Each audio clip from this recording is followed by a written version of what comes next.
Hello மக்களே, welcome back to my channel. எல்லாரும் எப்படி இருக்கீங்க? எல்லாம் நல்லா இருப்பீங்க நம்புறேன். நல்லா இருக்கணும் அதுதான் ஆசையும் கூட.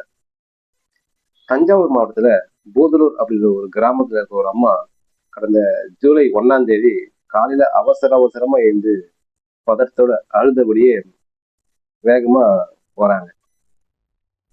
அப்படி அவங்க எங்க வேகமாக போகிறாங்கன்னு பார்த்தீங்கன்னா, அந்த பூதலூரில் இருக்க ஒரு போலீஸ் ஸ்டேஷனில் தான் வேகமாக போகிறாங்க. அப்படி உள்ள வேகமாக போனவங்க பதட்டத்தோட, சார் சார் என் பொண்ணை காணோம் சார், கண்டுபிடிச்சு கொடுங்க சார் அப்படின்னு சொல்லிட்டு பதட்டத்தோட சொல்றாங்க. உடனே அங்க இருந்த கான்ஸ்டபிள், பொறுமை இருமா பதறாதமா, பொறுமையா என்ன விஷயம் நடந்து சொல்லுமா அப்படின்னு சொல்லி கேட்கும்போது சொல்றாங்க, சார் நைட் நானும் என் பொண்ணு எல்லாம் வீட்டுல தூங்கிட்டு இருந்தோம், காலையில ஏஞ்சி பார்க்கும்போது தூங்கிருந்த என் பொண்ணை காணோம் அப்படின்னு சொல்றாங்க. சரி உங்க பொண்ணு என்ன பண்றாங்க அப்படின்னு கேட்டிருக்காரு. என் பொண்ணு கிளாஸ் 12th படிக்கிறாங்க, +2 படிக்கிறான் அப்படின்னு சொல்லியிருக்காங்க. பொண்ணு பேர் கேட்டிருக்காங்க. பொண்ணு பேர் வந்து மகேஸ்வரி சார் அப்படின்னு அந்த அம்மா சொல்லியிருக்காங்க. உடனே எப்பமா நீ பார்த்த அப்படின்னு கேட்டிருக்காரு. காலையில் ஏஞ்சும் போது பார்த்தா காலம்போது இல்லை சார் அப்படின்னு சொல்லுவோம். லவ் எதனா பண்றாங்களா அப்படின்னு கேட்டாங்க. லவ் அப்படி எதுவும் பண்ணல சார் அப்படின்னு சொல்லி சொல்றாங்க.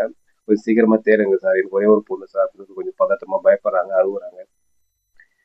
சரி கண்டுபிடிக்குமா அப்படின்னு சொல்லி போலீஸ் உடனே என்ன பண்றாங்க, கேஸ் எடுத்துட்டு தேட ஆரம்பிக்கிறாங்க. ரொம்ப தீவிரமா தேட ஆரம்பிக்கிறாங்க. இப்படியே ஃபர்ஸ்ட் நாள் தேடுறாங்க, எங்கேயும் கிடைக்கல.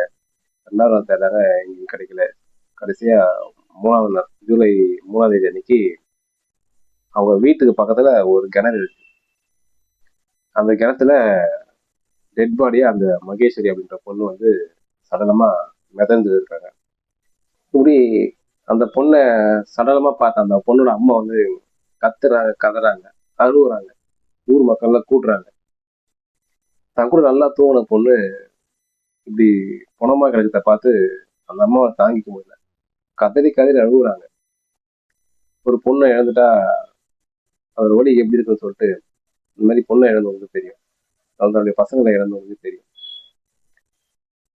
இந்த பொண்ணு இறந்ததுக்கான காரணம் என்னன்னு சொல்லிட்டு இது வரைக்கும் இந்த போலீஸ்க்கு தெரியல. தற்கொலை பண்ணிக்கிட்டாங்களா இல்லை யாராவது கொலை பண்ணாங்களா அப்படின்னு சொல்லிட்டு இது வரைக்கும் எந்த ஒரு காரணமும் தெரியல. ஏன்னா எந்த லவ்வுகளும் அதுவும் பண்ண காணும். லவ் பண்ணியிருந்தாலும் வீட்டில் ஒத்துக்கல அப்படிங்கிற சூசைட் பண்ணிருக்கலாம். பட் அப்படி எதுவும் பண்ணிக்கலாம். உண்மையான ரீசன் என்னவா இருக்கும்னு சொல்லிட்டு போலீஸுக்கு தெரியுதுங்க, தேடிட்டு வராங்க. மக்களை நீங்க சொல்லுங்க, இந்த மாதிரி +2 படிக்கிற ஒரு பொண்ணு, நல்லா தூங்கிருந்த ஒரு பொண்ணு கிணத்துல மிதந்து இருக்கிறா, அதை பத்தி நீங்க என்ன நினைக்கிறீங்க அப்படின்னு சொல்லிட்டு கமெண்ட்ல சொல்லுங்க. இது மாதிரி நம்ம வேற ஒரு வீடியோ சந்திக்கலாம். தேங்க்யூ.